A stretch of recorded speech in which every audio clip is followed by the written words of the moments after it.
쪽으로 한번 들어가 보자고요. 우리 세 번째 페이지예요.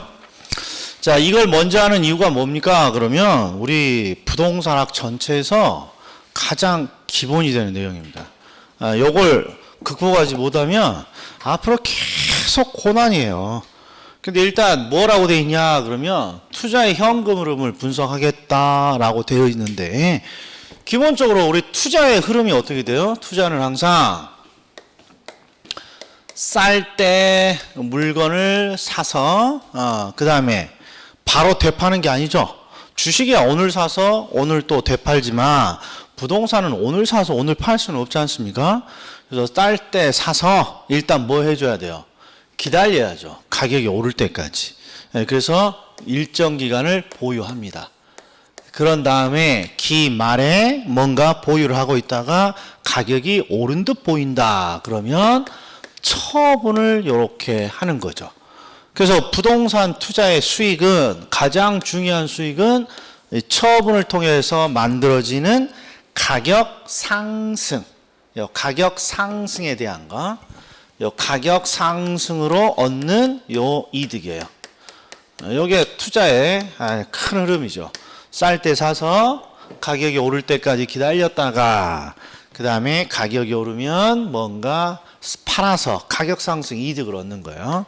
자, 그런데 주식이나 금과 부동산이 다른 특징이 있어요. 주식도 있고 금도 투자하고 있고 뭐 부동산에도 투자할 수 있지만, 부동산이 다른 재화랑 다른 게, 주식이나 금은요 보유하고 있는 과정에서는 어떤 이득도 만들어내지 않아요. 그런데 부동산은 보유하고 있는 와중에도 임대차를 통해서 소득을 만들어낼 수 있죠.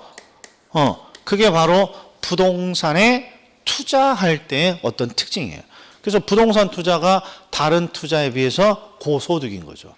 그래서 부동산은 기본적으로 보유기간, 임대차를 통해서 만들어지는 현금 흐름이라는 게 있고, 기간 말에 처분을 통해서 만들어지는 현금 흐름이라는 두 가지로 이렇게 나눠지는 거예요. 두 가지로. 근데 보유기간의 현금 흐름, 요 놈이 시험에는 압도적으로 많이 나와요. 왜 압도적으로 많이 나옵니까? 그러면 이렇게 분석하기 때문에 그렇죠. 이렇게. 이게 보는 순간 갑자기 하고 싶다, 안 하고 싶다. 하고 싶지 않은 내용이죠. 이게. 아유, 벌써, 화면에 꽉 차 있잖아요, 지금. 화면에. 그래서 대부분, 요걸 지금 우리 11월 달에는 우리 공인중개사 이제 공부하시는 분들이 몇 가지를 공통적으로 암기하는데, 이제 그 중에 하나가 얘예요.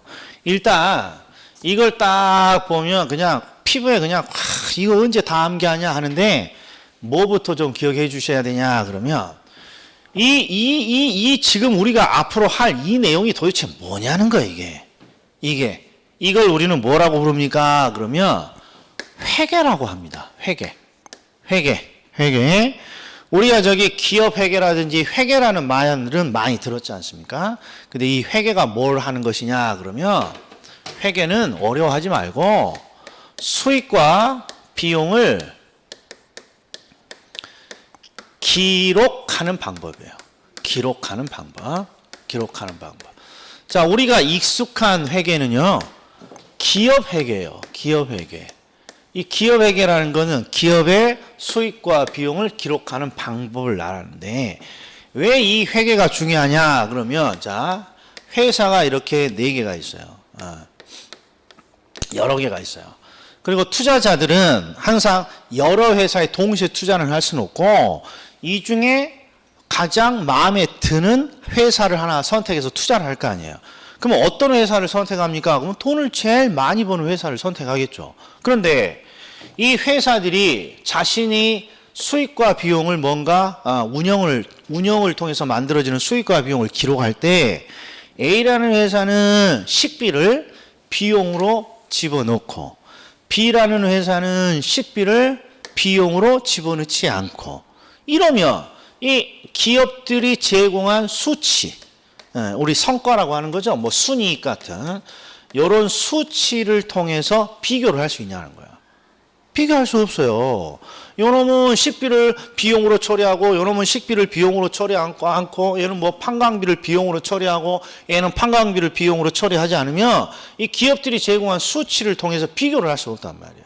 그래서 이 회계라는 게 왜 존재합니까? 그러면 기업의 성과를 비교하기 위해서는 모든 기업이 수익과 비용을 똑같은 방법으로 기록을 해서 그 수치를 비교해야만 한다는 거야.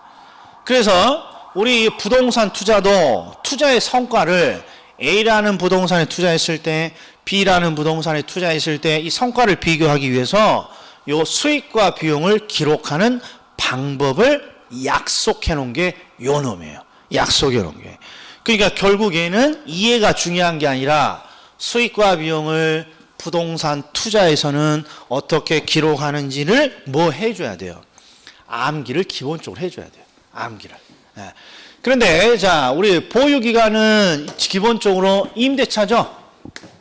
보유기간은 임대차를 통해서 만들어지는 어떤 현금 흐름을 기록하는 과정이잖아요.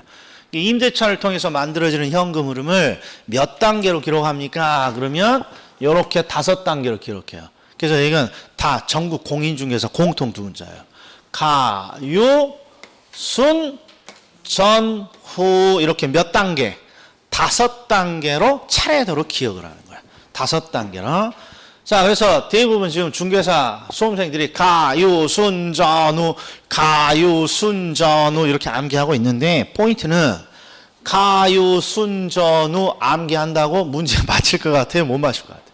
못 맞춰. 그냥 이렇게 5단계의 흐름을 그냥 소개하는 것 뿐이에요. 그럼 제가 여기 한번 보자고요. 자, 여기서 제가 사례를 하나 들어볼 테니까 한번 따라와 보세요. 자, 누군가가 투자를 해요. 투자를 우리가 오피스 빌딩을 하나 투자한다고 했죠. 오피스 빌딩. 투자를 해요. 100억짜리 부동산을 샀어요. 100억짜리 부동산을. 그리고 나서 한 3년 정도 보유하다가 기간 말에 되팔았어요. 120억에 처분을 했어요. 처분.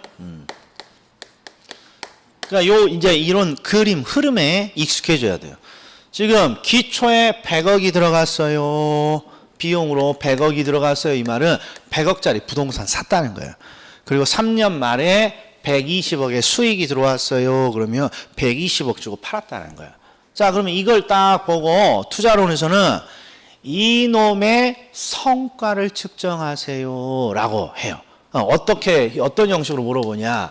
바로 이 수익률이죠. 요 투자 대안의 수익률이 얼마니? 성과가 어떻게 되니? 요걸 물어봐요. 그러면 수익률이라는 건 직감적으로 얼마를 투자해서 얼마를 벌었니? 요걸 물어보는 거잖아요. 그럼 얼마짜리 투자했어요? 100억짜리 부동산 투자했어요. 얼마를 벌었니? 라고 물어보면 자, 얼마를 벌었다고 대답할 거예요. 여기서부터가 이제 우리가 상식과 다른 거예요. 얼마를 벌었어요? 120억을 벌었다 하면 안 된다는 거예요. 이게 포인트예요. 지금 첫 번째 우리가 회계 처리가 회계라는 걸 우리는 대단히 낯설어해요. 어려워하고. 그런데 회계라는 걸 낯설어 할 게 아니라 우리는 지금까지 해왔단 말이에요. 어떤 걸 통해서 해왔냐 그러면 첫 번째 곧 있으면 연초가 되잖아요. 그러면 뭔가 전략을 하기 위해서 또 문방구 와서 뭐 사요? 또 금전 출납부 이런 거 하나 사요. 또 얼마 하지도 않을 거지만 그러면 금전 출납부에다가 우리가 이런 거 적잖아요. 얼마를 내가 벌지 총수익. 그러면 대부분 여기다가 뭘 적습니까? 직장이라면 월급 딱 하나 있어. 들어올 거. 뭐 부동산 임대 사업을 하는 것도 아니고 월급 딱 하나예요. 직장인들은. 그리고 총수익이 중요한 게 아니죠. 항상 수익을 벌기 위해서 얼마가 나가니 이거죠. 우리가 수익 때문에 못 사는 게 아니라 수익은 딱 정해져 있는데 뭐가 많아서 비용이 5만 7천여 가지가 나가잖아요. 실질적으로. 그래서 수익에서 비용을 뺀 순이익. 이게 남는 거죠. 남는 건 얼마니? 그러면 이번 달에도 또 빨간색 펜을 딱 들고 마이너스 적자구만. 이렇게 적잖아요. 이게 일반인들의 회계처리예요. 얼마를 벌었니? 얼마가 나가니? 남는 게 얼마가 있니? 이렇게. 그런데 얘 비교해보자. 요거. 똑같은 이득 또는 수익과 이익이라고 적어져 있지만 요 놈이 중요해요? 요 놈이 중요해요? 그렇죠. 총 수익은 의미가 없어요. 들어오는 게 중요한 게 아니라 나가는 것도 있으니까. 그래서 항상 얼마를 투자해서 얼마를 벌었습니까? 그러면 비용까지 다 고려하고 실제 남긴 걸 성과로 측정해야 되는 거예요. 그러니까 이 사례가 대표적으로 우리 부동산 투자에 전향해야 되는 사례인데 120억은 총 수익일 뿐이에요. 총 수익. 들어온 거 다예요. 그러나 뭐가 있다는 거예요? 나가는 게 있잖아요. 얼마가 나갔어요? 이 투자를 하기 위해서. 100억 나갔잖아요. 100억. 이게 총 비용에 해당하는 거고. 총 비용에 해당하는 거고. 그러면 결국 이 대안에서 남는 건 얼마니? 순이익은 얼마니? 그러면 20억이 되는 거예요. 이게 가장 기본적인 거예요. 100억짜리 부동산을 사서 120억에 처분했습니다. 이때 수익률이 얼마니? 라고 하면, 자, 기간 무시하고요. 수익률이 얼마니? 하면 100억을 투자해서 120억을 번 게 아니라 결국 100억을 투자해서 20억을 순이익으로 남겼어요. 이렇게 해야 돼요. 그러면 수익률은 100억 투자해서 20억 벌었으니까 20%군요. 이렇게 대답을 해줘야 되는 거야. 그러면 이걸 왜 설명하니? 그럼 여기 보세요. 앞으로 우리가 기억할 게 지금 가유, 순, 전후 이렇게 5단계잖아요. 가유, 순, 전후. 가는 가능 총소득이고 유는 유효 총소득이고 수는 순 영업소득이라고 되어 있고 여기는 세전, 세후 이렇게 해서 가유, 순, 전후인데 자 질문 요 5가지 수익 중에 왠지 미스터 국이 가장 중요하다라고 할 것 같은 수익이 뭔지를 한번 찾아봐요. 한번 찍어봐요. 정답은 없는 거니까. 유효 총소득 한 표 나왔다. 또 가능 총소득도 또 한 표 나왔다. 마지막 또 하나 나왔다. 그럼 뭐가 중요해요? 항상 투자해서 얼마를 투자해서 얼마를 벌었니? 라고 하면 제가 뭐라고 그렇게 강조했어? 순이익이라고 강조해요. 순이익. 그러니까 여기서 가장 중요한 내용은 바로 요 놈이란 말이에요. 이게. 요 놈. 이게 포인트란 말이에요. 이게 포인트예요. 자, 그래서 요 5가지 수익을 다 이해할 필요도 없어요. 요 가운데 있는 걸 먼저 이해하셔야 돼요. 그러면 자, 여기 볼게요. 자, 얘가 지금 보유기간이니까 임대차를 통해서 만들어지는 현금인데 이 회계처리는 우리나라에서 만든 회계처리가 아니라 미국에서 물 건너온 회계처리예요. 미국에서. 근데 미국 애들은 요 임대차 활동을 뭐라고 부릅니까? 그러면 이걸 부동산 영업 활동이라고 불러요. 영업 활동이라고. 그래서 첫 번째 이제 용어가 해결이 되는 거예요. 보세요. 요 순소득이라고 제가 노랭이로 쳐놨죠. 순소득 또는 순이익인데 가운데 뭐가 들어가 있어요? 영업. 그럼 뭐라고 번역을 해줘야 돼? 미국에서 영업이라고 하면 우리나라 말로 임대차 활동이에요. 그러니까 영업을 딱 눈에 딱 들어오면 뭐라고 다시 바꿔줘야 돼? 임대차라고 바꿔줘야 돼요. 그러면 순영업소득은 결국 임대차를 통해 벌어들인 순소득 이렇게 해결이 되는 거죠. 그리고 순소득은 총소득에서 총비용을 뺀 거 아니에요. 여기 총소득 있잖아요. 이게 총소득 얼마를 벌었니? 총소득.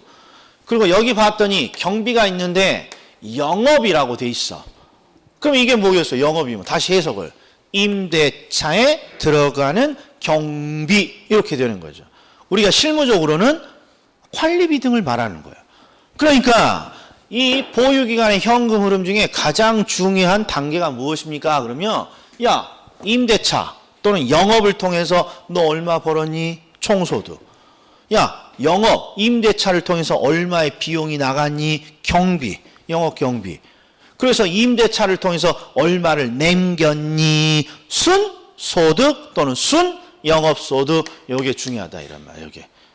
예, 이게. 그럼 여기는 우리 상식이잖아요. 총소득에 경비를 빼서 순소득이 얼마니? 이렇게 남긴 거니까 요 영업이라는 표현만 지금 들어가 있는 것 뿐이죠. 그래서 항상 먼저 뭐부터 하시는 것이냐 그러면 요 가운데를 딱 이해한 다음에 위쪽을 보시면 총소득이 갑자기 두 개가 있고 다시 보니까 밑에 보니까 현금 수지라는 게 또 두 개가 있다는 거예요. 그래서 이걸 이제 차례대로 이해를 하시면 되는 거예요. 그러면 이쪽으로 한번 보자고. 이거 총소득이라는 게 지금까지 우리는 한 번도 들어본 적이 없지만 가능 총소득이 있고 유효 총소득이 있잖아요. 그럼 이제 사례를 제가 하나 설명해 볼 테니까 이 사례를 계속 활용해 보자고요. 예. 자, 어떤 사람이 자 오피스 빌딩을 하나 임대 사업을 하고 싶어요. 오피스 빌딩을. 예. 그래서 하나를 샀어요. 100억을 주고. 그리고 이 사람이 자, 얘가 방이 몇 개니 봤더니 방이 100호예요. 100호. 100개고 임대료가 얼마니? 임대료가 얼마니? 봤더니 호당 100만 원이에요. 호당 100만 원. 0 기준으로. 그러면 이제 해볼게요. 자, 여기 뭐라고 돼 있냐? 임대 단위수, 그러니까 여기서 임대 단위수 몇 개예요? 100개죠, 100개. 임대 단위 100개에다가 단위당 임대료 100만 원. 그럼 얼마예요? 100개 곱하기 100만 원. 이제 익숙해져야 돼. 1억이 1억. 우리가 저기 실무에서는 1억이라는 숫자 적지도 않아. 내 호주머니에 많이 있어봤자 10만 원 단위니까. 그러나 우리 시험은 이제 부동산이니까 전부 다 억으로 나온단 말이에요. 그러니까 100개고 100만 원씩이면 1억이란 말이에요. 그럼 이제 해보자고요.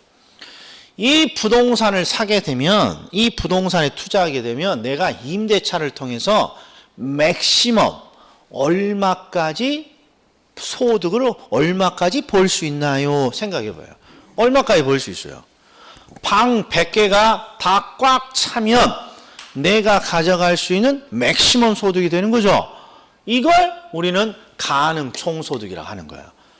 가능 총소득은 임대 단위가 다 꽉 채우면 내가 벌 수 있는 맥시멈 가능한 총소득이 만들어집니다. 1억이에요. 방이 다 차면 1억까지 가능하다는 거죠. 그런데 현실적으로 방이 다 찰 것 같아요. 현실적으로 방이 다 안 찰 것 같아요. 예전에는 방이 다 찼어요. 한 15년 전만 해도. 근데 최근에는 오피스 빌딩 주변에 다른 오피스텔, 원룸, 뭐 도시형 생활주택, 뭐 오만 작가지가 다 있어요. 그러다 보니까 반드시 공실이라는 게 있단 말이에요. 그래서 만약에 공실이 10%입니다. 그러면 방이 10개가 나가지 않은 거죠. 100개 중에.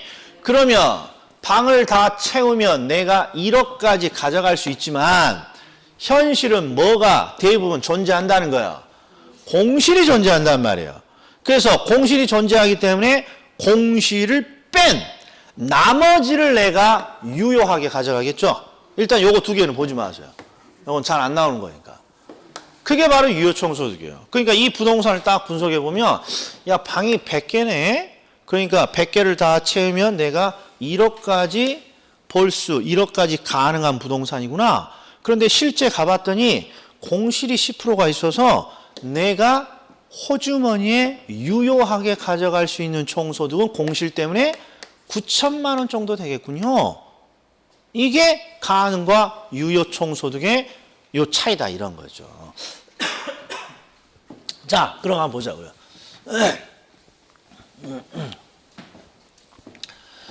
자, 일단 요 사례를 그대로 한번 써볼게요. 자, 지금 이 부동산으로 치면 방이 다 꽉 차요. 그러면 1억까지 가능한 부동산이에요. 그런데 첫 번째 뭐가 있어요? 공실이 있기 때문에 실제 내가 가져가는 유효한 총소득은 낮아지겠죠. 공실은 누구든지 다 이해해요. 방이 비었음 이거니까. 그러면 이 불량부채가 무엇입니까? 이런 거예요. 여기 불량부채도 빼라고 돼 있는데 불량부채는 그냥 네 글자로 바꾸면 이 야밤도주예요. 내가 임대사업자요. 그리고 이 오피스텔 301호에 대학생이 이렇게 거주를 하고 있었는데 한 번도 월세를 밀린 적이 없는데 최근에 2주 동안이나 지금 월세가 안 들어와요. 그래서 집주인이 가봤어. 그래서 301호 문을 뚝뚝 두들겼어요. 근데 갑자기 문이 잠겨있지도 않고 문이 쑥 열리면서 안을 봤더니 아무것도 없어. 이게 뭐예요? 야밤도주잖아요, 그냥. 그러니까 이 불량부채라는 건 받아야만 될 임대료인데 어떤 이유로 받지 못하게 된 걸 말해요. 불량스럽게 된 걸. 그러면 내가 벌 수 있는 총소득을 낮추는 요인이죠. 이런 거 빼줘야죠. 내가 가져갈 수 없는 거니까. 그러니까 이걸 불량부채라고 해요. 자, 주의할 거 부채에다가 포인트를 두면 안 돼요. 부채, 야 무슨 임대사업자가 부채가 있어. 야밤도주인데 요놈이 포인트야. 불량스럽게 됐다는 게. 예? 요거는 그러니까 야밤도주 등으로 받을 수 있는 임대료가 받지 못하게 됐다는 거야. 자, 그러면 기타 소득이 무엇입니까? 그러면 기타 소득 보세요. 자, 최근에는 이 불량부채가 중요하겠어요? 공실이 중요하겠어요? 야밤도주 없어요. 요새 야밤도주 했다가 잡히면 이게 쇠고랑 차니까 옛날과 다르죠. 요새 서리 하나만 해도 쇠고랑 차는 판에. 그러니까 요새는 요 공실이 중요한 거예요. 공실이. 그리고 우리가 역세권에 보면요. 우리가 아무리 좋은 오피스텔이라도 신축이 아니면 한 5년 정도만 경과하면 무조건 공실이 있어요. 그리고 공실이 보통 통계적으로 한 20% 정도 돼요. 그러니까 임대사업자들이 공실 때문에 임대사업 못 해먹겠다 한단 말이에요. 자, 그러면 이제 어떤 일이 벌어지냐. 공실이 보편화되었기 때문에 이제 임대사업자들이 요 낮아진 총소득을 뭔가 올릴 방법을 찾아줘야 돼요. 그게 바로 기타 소득이에요. 대표적으로 우리 기본서에 나와 있는 사례가 뭐냐 그러면 지금은 없지만 원룸이나 오피스텔 옆에 보면 커피 자판기가 있어요. 그리고 집주인이 여기다가 어떤 커피 담습니까? 원두커피 이런 거 안 담잖아요. 옛날에. 지금은 또 없어. 커피 자판기 200원, 300원짜리 넣는 커피 자판기가 거의 사라졌죠. 캔 자판기는 있어도. 예전에 제가 학교 다닐 때만 해도 이 원룸이나 오피스텔 옆에 딱 보면 커피 자판기 있어요. 그 집주인이 어떤 커피를 여기다가 집어넣습니까? 그러면 우리가 마트에서 가장 싼 거, 맥심, 그냥 후 부으면 그냥 푹 날아가는 가루 커피 넣고 여기다가 얼마 받았어요? 200원, 300원 이렇게 받았죠. 그러면 누가 먹습니까? 커피 타기 귀찮아하는 사람들만 그냥 200원, 300원 주고 그냥 먹었던 거죠. 그러나 지금 이런 거 없고 요새 이제 유행하는 게 이런 거죠. 오피스텔은 대부분 직장인들이나 어떤 학생들이 많이 거주를 해요. 그래서 낮에 주차 공간이 다 비어요. 그래서 민간인에게 유료로 뭔가 낮에 주차료를 받죠. 좀 싸게라도 해서. 그리고 최근에 또 유행하는 거 오피스텔 1층을 상가를 누구한테 임대하는 게 아니라 임대사업자가 요 상가를 활용해요. 대표인 게 코인 세탁 이런 거예요. 코인 세탁. 여기 아주 쏠쏠하다고 그래요.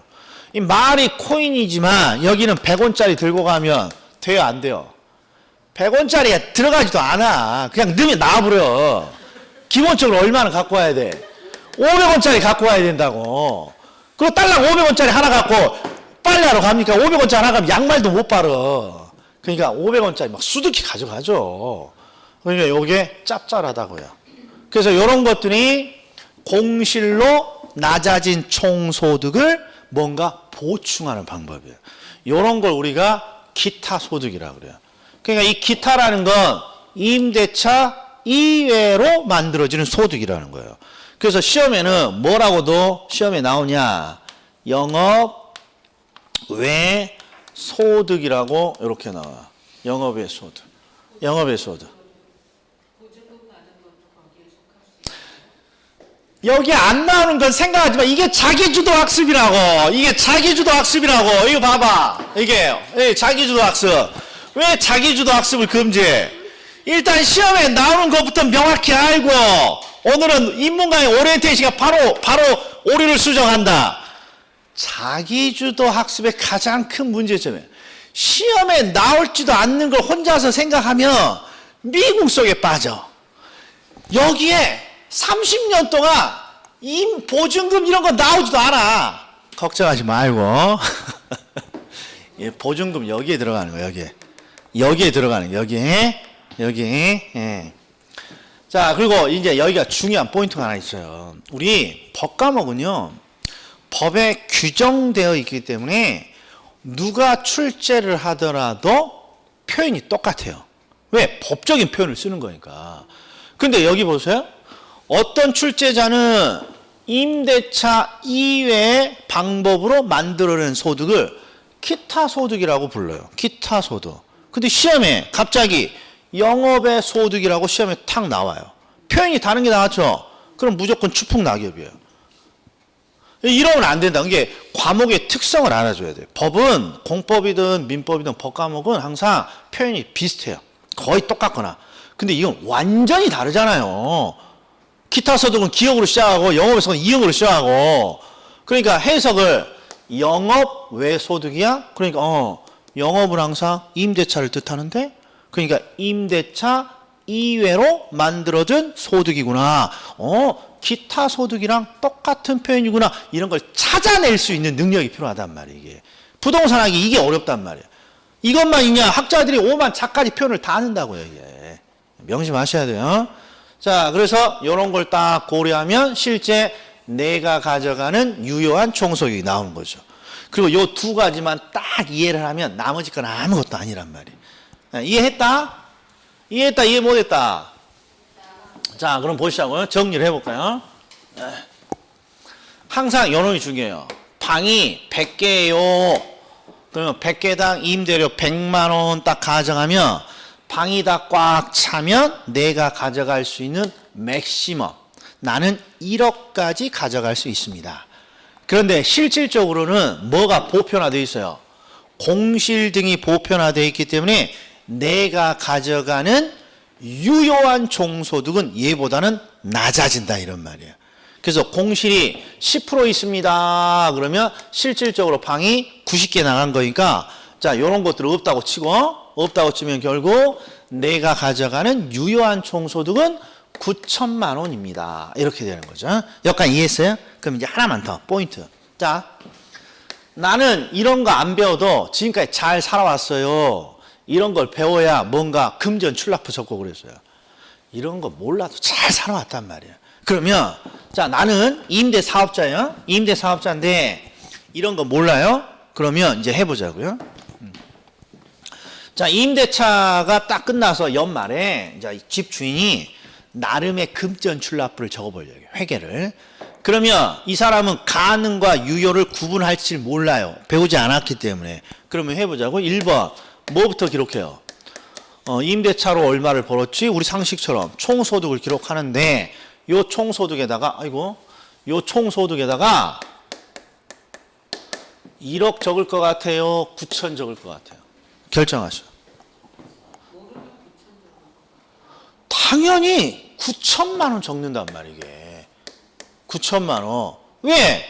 아니 100개에서 공실이 10%니까 방 10개는 안 나갔고 결국 통장에 찍혀서 들어온 돈은 얼마예요? 방 90개에서 100만 원 찍혀 있으니까 쭉 계산해보고 들어온 돈이 총 9천만 원이구나 이렇게 기록을 하지 가능이 얼마고 유효가 얼마고 이렇게 구분하지 않는단 말이에요. 그렇잖아요. 그러니까 결국 우리가는 실질적으로 총소득으로 9천을 쓰기 때문에 실무에서는 이게 필요 없다 이런 말이게. 이게. 그런데 왜 얘는 굳이 가능과 유효를 구별합니까? 이게 포인트야. 왜 그럴 것 같아요? 우리가 지금 하고 있는 이 회계 처리는요. 회계 처리는 투자를 목적으로 지금 회계를 수익과 비용을 기록하는 거예요. 즉 투자자가 이 부동산을 살까 말까 결정하기 위해서 이 부동산의 현금을 분석하는 거예요. 그러니까 투자자의 입장에서는 지금 공실 등을 고려해서 9천만 원을 벌고 있다. 이게 중요한 게 아니에요. 뭐가 더 중요하냐? 야, 지금 이 부동산은 1억까지 벌 수 있는 부동산인데 공실 때문에 9천만 원 정도 지금 유효하게 벌고 있구나. 이 정보가 중요해요. 그럼 이 사람은 자신이 열심히 노력해서 공실을 없애면 이 부동산에 투자해서 얼마까지도 벌 수 있다는 거야. 그죠? 여기까지 가능하다는 거야. 그래서 이름이 가능 총소득이라고. 그러니까 우리가 실무에서 일반적인 회계를 기록할 때는 이런 얼마까지 가능합니까? 이런 걸 적지 않는단 말이에요. 그러나 얘는 부동산 투자를 위해서 뭔가 분석을 하기 때문에 이게 반드시 필요해요. 이 부동산은 1억까지 가능한 총소득을 벌 수 있는데 공실 때문에 9천을 벌고 있구나. 그래서 내가 열심히 공실을 없앤다면 얼마까지도 벌 수 있다. 1억까지도 벌 수 있는 부동산이네. 괜찮아 보이네. 이런 식의 분석이 돼야 되기 때문에 그렇습니다. 예. 자, 그러면 이제 가능 총소득과 유효 총소득 이해가 딱 됐어요? 그러면 이제 나머지 것은 심플해. 이미 우리는 50% 끝난 거예요. 자, 그럼 해보자고요. 자, 우리가 항상 금전 출납부를 기록할 때는 뭐부터 적습니까? 항상 총소득부터 적죠? 총소득이 있어요. 총소득. 그런데 부동산 투자에게는 가능한 총소득과 실제 가져가는 유효한 총소득으로 구분하기 때문에 여기에는 어떤 총소득을 써야 될 것 같아요? 실제 내가 가져가는 유효한 총소득을 기록해야겠죠? 그것뿐이에요. 자, 그러니까 이제 뭔가 총소득이 딱 기록이 돼요? 그러면 이제 똑같아, 실무랑. 총소득이 딱 보이는 순간 우리는 한숨을 쉬어줘야 돼. 왜? 이제 들어올 거 다 들어온 거야. 총소득 나오면 들어올 거 다 들어온 거예요. 그럼 이제 뭐가 필요해요? 이제 나갈 게 이제 5만 7천여 가지라는 거 아니에요. 나갈 게. 그러니까 이제 나갈 것을 기록하는데 보유기간에 나갈 지출이 몇 개입니까? 그러면 다행히 딱 3개밖에 안 된다고. 이게 지출 항목이야. 지출 항목. 그러면 영업 경비라는 게 뭡니까? 영업하면 뭐예요? 임대차. 경비하면 임대차에 들어가는 경비. 우리 실무적으로 관리비에 해당하는 거. 관리비 나가야 될 거 아니에요. 벌 거 벌었으면. 그래야 임대를 할 거니까 관리비. 그 다음에 부채 서비스액은 은행에다가 갖다 바치는 원금과 이자 상환액을 말해요. 이건 조금 이따가. 자, 우리가 대부분 부동산에 투자하면 반드시 뭘 껴서 사요? 대출을 껴서 사잖아요. 그러니까 돈을 벌면 영업 경비, 임대차의 경비인 관리비 나가고 그 다음에 또 어디에 지출이 있습니까? 은행에다가 갖다 바쳐야 된단 말이야. 은행에다가. 대출 받았으니까 이자 원금 갖다 바쳐야 된다. 그 다음에 마지막에 영업소득세라고 돼 있으니까 영업이니까 임대차를 통해서 소득을 벌면 세금을 내야 합니다. 이런 거잖아요. 이건 누구한테 갖다 바치는 거고 국가한테 갖다 바치는 거고. 이게 임대사업의 가장 중요한 비용이에요. 임대차니까 임대차 경비 나가야 될 거고 그 다음에 대출을 받았으니까 은행에 원금과 이자로 따박따박 지출이 이루어져야 되고 그 세 번째로 국가한테 세금으로 소득세를 내야 되고 이걸 기억해 줘야 돼요. 머릿속에 그냥 탁 보유기간 하면 영업경비, 은행에 갖다 바치는 원금과 이자, 그 다음에 국가에 갖다 바치는 영업소득세. 이게 딱 떠올라야 된단 말이에요. 그런데 이 중에 낯선 게 지금 요놈이죠, 요놈 어마무시해요. 시험에. 자, 한번 보세요. 자, 누군가가 대출을 받았어요. 그럼 이제 매달 은행에 무엇을 갖다 줘야 됩니까? 이자는 당연히 갖다 줘야 되고, 그리고 우리 시험에서는 반드시 처음부터 원금을 분할해서 이렇게 내는 게 원칙이라고 돼 있어요. 대출을 받았으면 항상 따박따박 이제 은행에 원금과 이자를 따박따박 갖다 줘야 돼요. 근데 이 원금과 이자 합계를 우리나라에서는 뭐라 그러냐 그러면 원리금 상환액이라고 불러요. 우리나라에서는 이 원자가 무엇입니까? 원금을 뜻하고 리자가 무엇입니까? 이게 리자를 뜻하는 거야. 리자. 그래서 원리금 상환에 가면 원금과 이자로 상환하는 돈이구나. 이거예요. 그런데 요 현금 흐름은 미국에서 물건도 왔다고 했잖아요. 요 원리금 상환액을 미국에서 뭐라고 그러냐? 이걸 부채 서비스액이라고 부르는 거예요. 미국에서 물건도 왔으니까. 그럼 부채 서비스액의 뜻은 무엇이냐? 부채. 우리는 지금 뭘 썼어요? 대출. 그러니까 대출 서비스를 받고 지급하는 금액이라는 거야. 이게 뭐겠어요? 원금과 이자 따박따박 갖다 주는 그걸 말하는 거야. 그래서 이 부채 서비스액이라는 표현이 나오면 은행에 갖다 바치는 원금과 이자구나. 그러면 다 이해했어요? 은행에 갖다 바치는 원금과 이자가 부채 서비스액 다 이해했어? 다? 자, 그러면 이제 시험에 이런 형태로 나온다고. 뭐 공실이 얼마고 경비가 얼마고 부채 서비스액이 얼마가 이런 식으로 나와요. 자, 그러면 이제 실제 제가 기출을 해볼 테니까 잘 보시오. 여기다. 자, 시험에 나온 거 그대로 수치 쓸 테니까 잘 보시오. 뭔가 분석표를 쭉 줘요. 분석표를. 그런데 첫 번째 여기 요 정도에 원리금 상환액 이렇게 적어져 있어요. 그리고 9천만 원 이렇게. 그리고 두 번째 봤더니 융자 이자 2천만 원. 이게 25의 기출 문제. 그리고 쭉 이렇게 뭔가 여러 개 줘요. 막 오만 작가지 뭐 공실이 얼마고 경비가 얼마고. 그리고 출제자가 뭘 물어봅니까?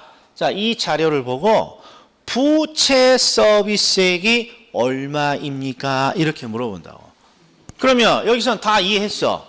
근데 시험장에 꼭 가서 부채 서비스액, 이자 있네? 이자, 은행에 갖다 바치는. 원금 있네? 그러니까 뭐라고 하셔? 1억 1천이군요 하고 맞았어 하고 온다고. 맞아 보여요? 틀려 보여요? 틀렸단 말이야 이게. 여기가 원금이 아니라 원리금이라고 돼 있다고. 그러니까 부채 서비스액은 9천만 원이 부채 서비스액이란 말이야 이게. 이게 9천만 원이 1억 1천이 아니라. 그러면 이걸 딱 실수해 갖고 오신 다음에 이제 뭐라고 저한테 물어봅니까? 그러면 야, 왜 융자 이자는 줬냐? 왜 줬겠어요? 왜 헷갈리게 뭐 하려고 헷갈리게 융자 이자를 줬어? 왜 줬겠어요? 헷갈리라고 우리가 이게 풀라고 헷갈리게 왜 융자 헷갈리라고요 이렇게 줬다고. 이게 무슨 의미가 있어? 부채 서비스액 원금과 이자 합계니까 9천만 원이 부채 서비스액이 되는 거고, 만약에 융자 이자가 2천만 원입니다. 그럼 우리는 어떻게 추정해 주면 돼요? 나머지 원금은 9천이 은행에 갖다 바치는 돈이니까 이자가 2천이니까 나머지 7천만 원은 원금을 상환한 거구나. 이렇게 분석만 해주면 되는 거지. 굳이 융자 이자가 있다고 어거지로 얘를 더해서 1억 1천만 원을 만들 필요는 없잖아요. 이해했다? 그러니까 이게 몰라서 틀리는 것 같아요. 실수하는 것 같아요. 몰라서 틀리는 것 같아요. 실수하는 것 같아요. 이건 실수예요, 실수.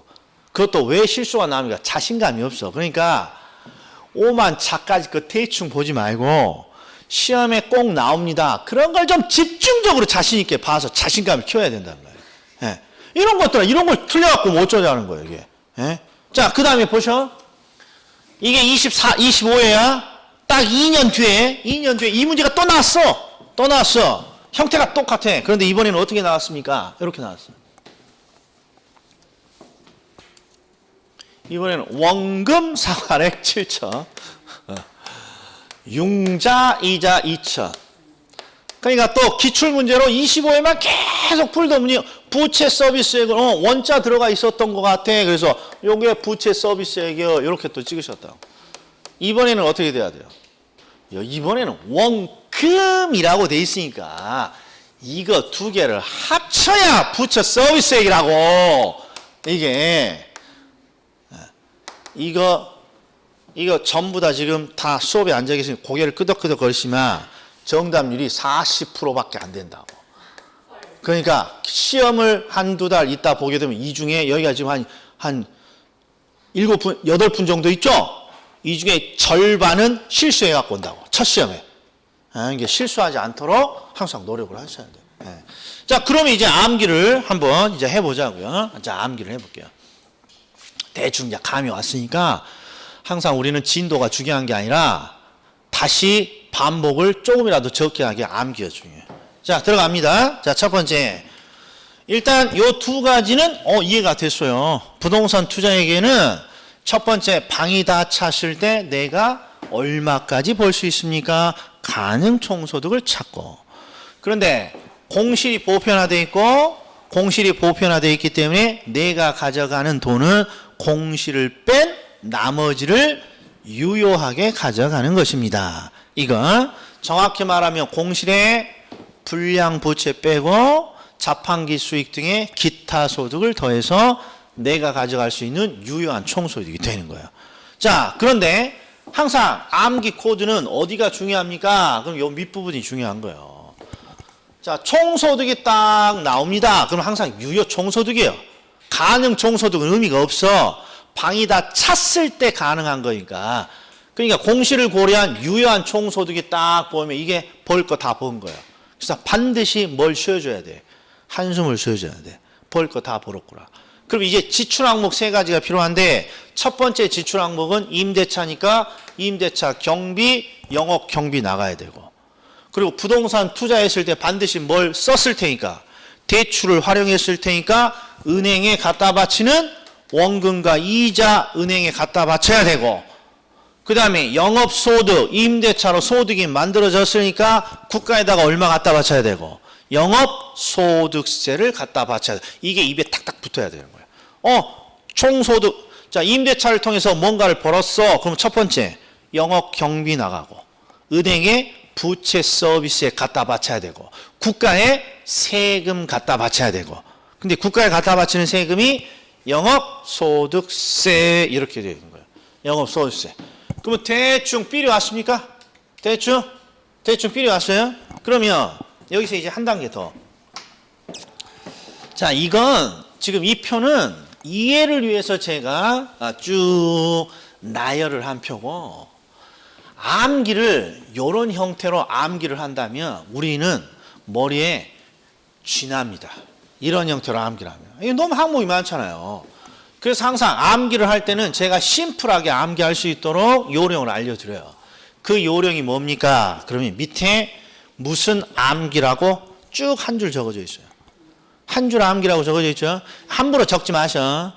필기노트는 막 필기하지 마셔. 필기돼 있는데 뭐하러, 내가 그냥 필요한 것들만 필기해놨는데 쓸데없는 걸 집어넣지 마셔. 그것도 자기주도 학습이야. 쓸데없는 거죠. 제가 시험에 잘 나오는 거예요.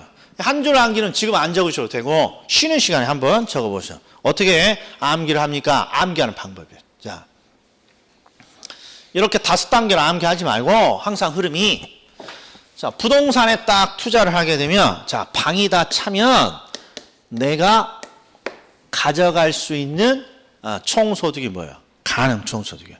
방이 다 찼을 때 여기까지 가능합니다.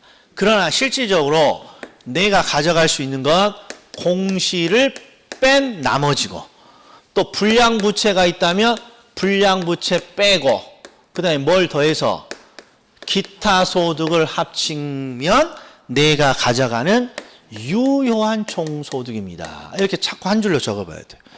그리고 유효 총소득이 나오면 항상 한숨을 쉬어요. 벌 거 다 벌어버렸구나. 그럼 이제 뭘 찾아내야 돼? 지출 항목.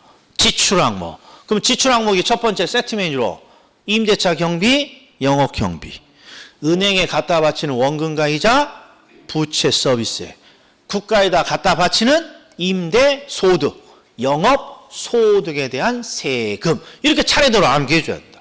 그래서 첫 번째 영업 경비, 임대차 경비 나가야 되고, 은행에 갖다 바치는 부채 서비스액 나가야 되고, 그 다음에 마지막으로 영업소득세, 임대소득에 대한 세금이 나가야 되구나, 이렇게 지출이 되는 거란 말이에요. 그래서 경비를 빼요. 이게 비용이잖아요. 비용. 경비, 이게 총소득에서 경비를 빼니까 순이득이라고. 순이득. 그런데 얘는 이름을 뭐라고 부른다고? 임대차를 통해서 번 순이득이니까 순영업소득이라고 부를 뿐이다 하는 거야. 순영업소득은 비용을 뺀 거야. 경비를 뺀 게 순영업소득이라고. 순영업소득. 총소득에서 임대차 경비 빼면 순영업소득. 그럼 이 두 개는 무엇인가요?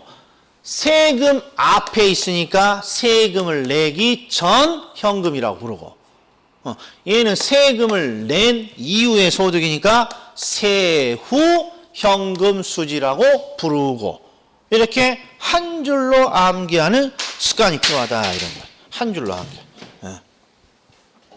한 줄로 암기하는. 그러면 암기가 심플하다. 그래서 항상 방이 다 꽉 차요. 가능 총소득. 공실, 불량부채 빼고 기타 소득을 더하면 내가 가져갈 수 있는 유효한 총소득. 그리고 여기서부터가 더 중요해요. 총소득을 보면 나갈 지출한 거 다시 한번 영업경비, 은행에 갖다 바치는 부채 서비스에 국가에 갖다 바치는 영업소득세 이렇게. 자, 그리고 시험 문제는 어떤 식으로도 나옵니까? 그럼 요렇게도 나와요. 요렇게도. 이게 뭐 같습니까? 계산 문제죠. 자, 일단 잘 결정하셔야 돼. 우리 시험은 시간이 부족해요. 우리 시험을 실제 보면 시간이 부족하기 때문에 계산 문제를 다 풀 수 없어요. 그리고 계산 문제가 쉽지도 않고, 그래서 대부분 우리 선배님들은, 합격을 하신 선배님들은 계산을 전략적으로 버리는 방법도 거의 절반은 그렇게 선택해요. 어차피 시간만 잡아먹고 어려운 건데 뭐하러 푸니? 나머지 1호 문제에서 풀고 얘는 그냥 3번 찍어서 한 두세 개 맞추면 되지. 그래서 예전에는 그냥 기분 좋아서 5번 찍으신 분이 무려 5개도 맞았어. 한 문제도 안 풀고. 푼 사람도 2개 맞았는데. 그 전략이 더 좋다 이런 거 이게. 계산을 반드시 풀어야 될 건 아니에요. 그럼에도 불구하고 제가 계산 문제를 항상 부지런히 풀어드려요. 왜 그러냐 그러면 계산은 실제 시험에서는 시간 부족으로 못 풀 가능성도 있어요. 그런데 이 계산을 자꾸 시험에서 안 풀더라도 자꾸 해보려고 노력하면 이론이 엄청나게 튼튼해진다 이런 말이에요. 여기에 있는 게 이게 뭔가 딱 암기만 하면 뭔가 손에 안 잡혀. 이게 아니 뭐 영업경비 빼면 경비를 뺐으니까 순영업소득이고 은행의 부채 서비스액 보면 세전, 이게 눈에 잘 안 들어온다고. 근데 이런 계산 문제를 풀면서 실무적으로 접근하면 얘가 귀에 쏙쏙 들어온다 이런 말이에요. 한번 해볼게요. 자, 이거 어떤 부동산을 투자한 거예요. 이게 투자 내용이에요. 그럼 첫 번째, 방이 다 꽉 차면 얼마를 내가 얼마까지 벌 수 있을까? 가능 총소득도 찾아봐야죠. 근데 문제를 봤더니 방 개수가 없어. 그래서 이 문제 다 틀려보갑니다. 일단 절반이에요. 임대 단위를 우리가 방 100호로 줄 수도 있지만 단위를 뭘로도 줄 수 있어요. 임대 면적으로도 줄 수 있잖아요. 그러니까 이 문제는 임대 호수를 준 게 아니라 100호라고 준 게 아니라 임대 면적으로 줬단 말이에요. 그러니까 이런 것들을 자꾸 응용을 할 수 있어야죠. 그냥 방이 100제곱미터예요. 그리고 이 100제곱미터가 제곱미터당 100만 원이니까 100제곱미터가 다 꽉 차요. 그러면 나는 얼마까지 얻을 수 있어요? 그렇죠. 1억. 이게 가능 총소득이다. 이런 말이에요. 이게. 이렇게 찾아낼 수 있어야 된다. 계산 안 하더라도. 그런데 이 가능 총소득을 내가 다 가져갈 수 있나요? 아니라고. 봤더니 뭐가 있어요? 공실이 몇 프로라고 있어요? 10%라고 있잖아요.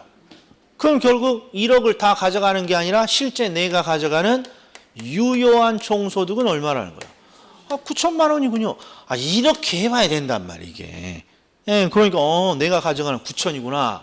그 유효 총소득이 나왔으니까 뭐 해줘? 한숨을 쉬어. 이제 볼 거 다 벌었구만.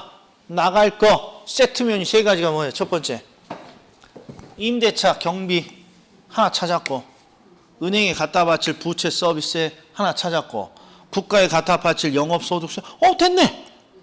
그럼 세후 현금으로 나올 거라고.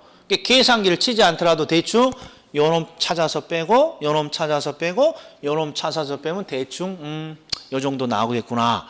이렇게 자꾸 감을 가져봐야 된다. 그래야 저게 이론이 완벽한 거야. 자, 다시 한번. 임대 면적이 100제곱미터예요. 얘가 다 임대된다면 100에 100만 원이니까 1억까지 가능한 부동산이구나.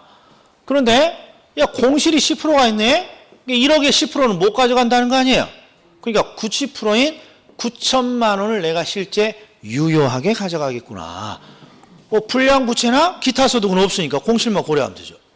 그러면 이제 볼 거 다 본 거예요. 실질적으로. 그럼 이제 지출 항목이 경비, 부채 서비스, 영업소득, 차례대로 좋네 이런 거예요. 자, 그리고 계산을 지금은 하지 않을 거지만 이 문제를 한번 풀어보고 싶으신 분은 제가 숙달된 조교 방법으로 제가 알려드릴 테니까 자꾸 요놈을 노려가시죠. 이게 어떤 방법입니까? 그럼 바로 요 한 줄을 활용하는 거예요. 계산 문제도. 어떻게 활용합니까? 그럼 보자고요. 자, 임대 단위 100제곱미터가 다 꽉꽉 차면 얼마까지 가능해요? 1억. 이게 가능 총소득이에요. 근데 이제 공실이 몇 프로 있다고 했어요?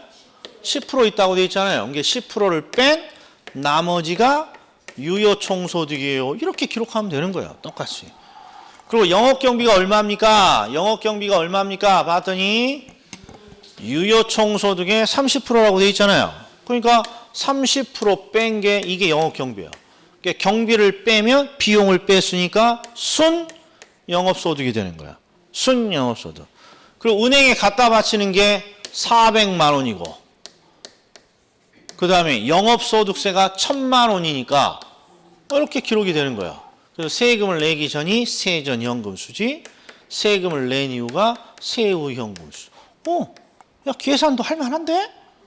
수식에 이게 끝이야 이게 한 줄. 이게 요 한 줄 암기가 중요한 거야. 그럼 계산을 실제 해보면 1억에 10%가 빠지는 것이니까 나머지 90%, 즉 9천만 원이 유효 총소득인 거야. 그리고 9천 중에 30%가 빠지는 거 아니에요. 그럼 나머지가 70%죠. 그러면 9, 7은 63. 어저께 내가 이거 곱셈을 못 해가지고 9, 7은 54 해가지고 작살 났어요. 7, 9, 64. 6,300만 원. 거기서 400만 원을 뺍니다. 이제 어려워져. 3자가 작으니까. 5천 얼마? 900만 원. 세전. 1000만 원을 뺍니다. 4,900만 원. 이렇게 계산하는 거예요. 이렇게. 오늘은 첫날이라 요거까지는 제가 차례로 안 줬어요. 요건 강의 노트, 필기 노트에 항상 있는 거예요. 이런 식으로 하면 되는 거죠. 그래서 뭐가 중요합니까? 시험에 반드시 나옵니다. 한 줄. 그러면 오늘 딱 암기해야겠어요. 1월 달에도 또 할 거니까 1월 달에 암기하자라고 또 기다려 보겠어요. 얘는 암기 안 하면 1월 달에 온 사람이랑 똑같은 결론이에요. 다시 암기해야 되니까. 이런 것들이 이제 시간 한가할 때 암기를 좀 해 주셔야 돼요. 아직 안 끝났어요? 일단 10분 쉬었다가 두 번째 더 하자고요. 아직 지금 절반밖에 안 했어요.